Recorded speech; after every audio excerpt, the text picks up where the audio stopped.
Olá pessoal, muito bom dia, tudo bem com vocês? Que Deus abençoe a cada um no meditar dessas palavras.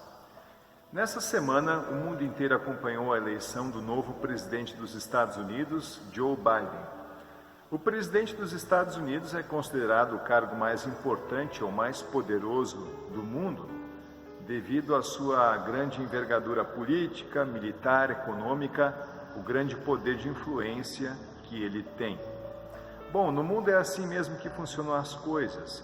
Aquele considerado mais importante ou considerado maior é aquele que pode exercer poder, influência, aquele que detém autoridade.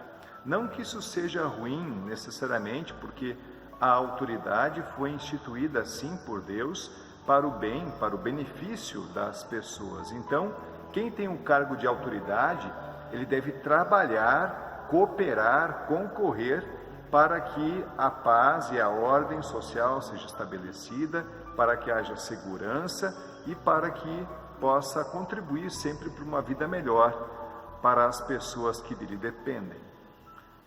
Mas nós vemos de fato que aqueles que têm poder ou aqueles que têm autoridade são vistos pela sociedade como os mais importantes, geralmente porque eles são servidos por todos. Mas o que Deus fala disso? Quem é o mais importante diante de Deus? Ou quem é maior diante de Deus? Jesus, no texto de Mateus, capítulo 23, versículo 11, nos traz uma palavra a respeito disso. E ele nos diz o seguinte: entre vocês o mais importante é aquele que serve os outros.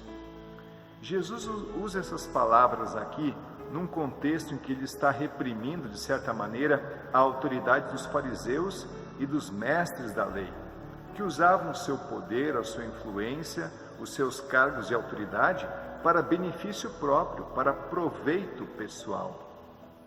Jesus está dizendo justamente o contrário. Não é assim que as coisas devem funcionar, não é assim que as coisas devem caminhar. Ele fala: entre vocês o mais importante é aquele que serve os outros. Se nós quisermos aprender realmente uma lição de servir, o que significa servir com todo sentido, nós vamos sempre ter que olhar para Jesus, porque ele sim serviu a todas as pessoas. O apóstolo Paulo fala a respeito disso, falando assim, que Jesus abriu mão de tudo o que era seu e tomou a natureza de servo, tornando-se assim igual aos seres humanos e vivendo a vida comum de um ser humano. É o texto de Filipenses capítulo 2, versículo 7.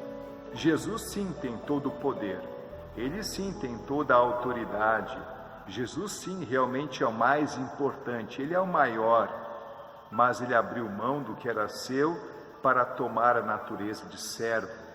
E foi um grande servo, porque ele veio servir a toda a humanidade, morrendo na cruz em lugar de todas as pessoas, para que todo aquele que nele crer seja salvo, para que tenha o perdão, para que tenha uma nova vida. Que exemplo, que história linda de Jesus. Agora pense aqui comigo, não seria muito melhor o nosso mundo, o nosso país, a nossa cidade, o nosso bairro, não seria bem melhor se nós nos preocupássemos e nos dedicássemos mais para ajudar e servir uns aos outros, se nós pensássemos menos no proveito pessoal e pensássemos mais nas necessidades das outras pessoas, para que nós também pudéssemos servi-los e assim servir e fazer a vontade de Deus? Que Deus nos ajude sempre a ter essa sabedoria, a aprender essa lição e fazer com que nós possamos ver a nossa autoridade, ou o nosso cargo, ou as nossas capacidades, ou o nosso poder de influência como grandes oportunidades para servir as pessoas à nossa volta. Pensemos nisso, que Deus nos dê essa sabedoria e que possamos cada vez mais fazer o bem a todos. Vamos falar com Deus em oração? Senhor Deus, Pai Celestial, nós te agradecemos muito porque tu enviaste ao mundo teu Filho para ser o nosso servo, para ser o nosso Salvador. Jesus mostrou realmente o que significa servir em todos os sentidos. Dá-nos sempre essa sabedoria e que possamos também usar a nossa vida para o bem das outras pessoas. Em nome de Cristo, oramos. Amém. Deus esteja contigo, te abençoe muito e que você tenha uma ótima semana.